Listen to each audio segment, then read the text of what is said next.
And talking about consoles then, this kind of nicely leads on to the next point, which is crossplay. Like, what are your thoughts on crossplay being potentially introduced for GTA 6? Look, Call of Duty already has it. So why can't Rockstar implement it within the online component? I don't see why they can't. So there's obviously from a point of view, as in, like, let's say for example, like I'll play on the PlayStation, then you play on the Xbox when the game comes out. Like, at least we'll be able to, you can play with your buddies from either end.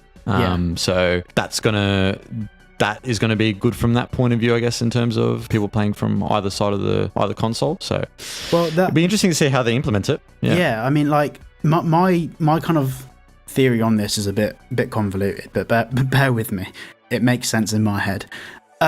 So with the PS5 Pro coming out, so say for example the PS5 Pro didn't come out, let's just forget that exists, and say if we just got the Xbox Series S and X and we've got the PS5, I reckon if it was just those two consoles, we wouldn't get crossplay. Like, my main reason for thinking that is because, like, Microsoft and Sony wouldn't want crossplay. They'd want to be in that battle where who can sell the most consoles, because it would drive up both markets. Whereas if it's crossplay, it won't do that, because most people already have those consoles available. But because the PS5 Pro is coming out, Sony won't care whether crossplay is integrated or not, because they know they're going to sell an absolute ton of PS5 Pros anyway. Like, there's not going to be much more than Microsoft. 100%. Like, because Microsoft, they have a few optimized consoles in the pipeline for, I believe it's the end of this year, which are just like current versions of the consoles but more energy efficient, and a few little tweaks and changes. And they have the Owlwood project, I think it's in the works, but we are way closer to the PS5 Pro than we are to any of those. So I feel like whether crossplay exists or not, the PS5 Pro is going to be, if someone's going to buy a new console, with people being able to get finance and package deals and adding consoles onto their phone contracts now and stuff like that, I think the most logical step is probably going to be people just going for the PS5 Pro. So I hope they do introduce crossplay. It all comes down to that history that Rockstar have with Sony. Rockstar have always had a one-on-one relationship with Sony. Like, for example, all of the gameplay trailers that we're going to get for GTA 6 will be filmed on a PS5. Oh, 100%. Yeah, so I think it might be in their best interest to keep it separate and not have crossplay.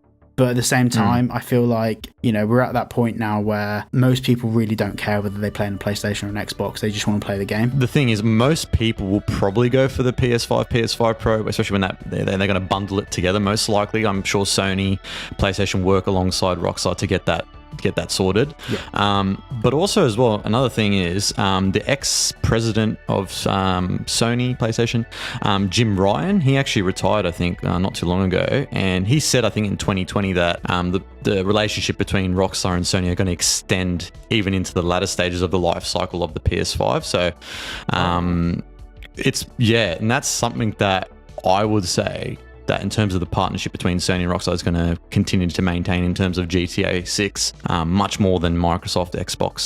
So I think in terms of, GTA 6 having crossplay, it probably won't maybe matter too much if most people are just going to be buying the PS5 or the Pro version. So if more people are going to go for that over the Xbox, then I don't see, maybe it doesn't matter too much. Yeah, I think the only other consideration that we need to give there is it all depends how much the PS5 Pro costs. I mean, the fact is they could sell it for $1,500 and it would still sell. Yeah, that's right. But like, I think I think they're gonna have to be really sensible with how that's priced. I've had a lot of people ask me what I think it's going to cost, and to be honest, I reckon it could be like $200 or maybe $300 more than the base console. But then again, it all depends what you're getting for that. If the hardware leaks that we've seen so far for the PS5 are true, it is leaps and bounds ahead of what the PS5 currently is. I'm not too clued up on it, but I believe there's more like processing threads that would enable 60 frames per second plus better thermal management and better actual graphical ability of the game as well. So, but once again, it all comes down to price, whether it's actually a no-brainer. Because if someone's only got like, $300-$400, well, I know in the UK Xboxes are like £300-400, but So it's like $500. If people only have that, then they will go for whatever console they can get for that, as long as it can play GTA 6. Oh, 100%.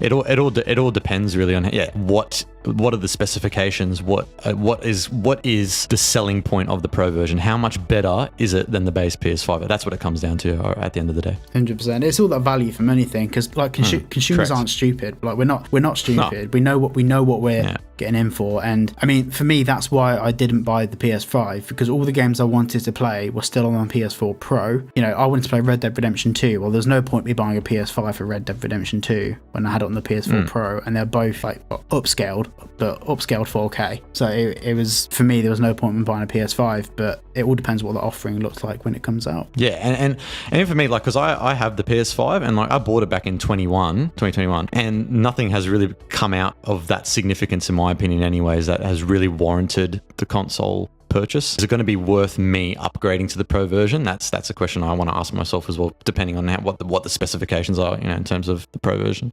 100%. I mean, that's going to be a really important question. And the thing is as well, like a lot of people, like for example, a lot of people will have a PS5 and they'll only play like Grand Theft Auto, for example. We got to remember, GTA 5 is a PS3 game. Yeah, that's right. That's right. It's just obviously been updated over the years, retextured, better graphics, but the fundamentals of what define that game operationally at its very core are still a PS3 game. So that, once again, that makes you ask, how good is GTA 6 really going to be? Because we are leaps and bounds ahead of where the PS3 hardware was. Yeah, it's crazy to think that the PS3 Xbox 360 version of GTA 5 came out in 2013. Obviously, they've updated it over many years, but it's still crazy that it's still like operating on pretty much old, sort of, at the time anyways, old game assets and all that stuff. Yeah, and the game engine. Yeah, correct.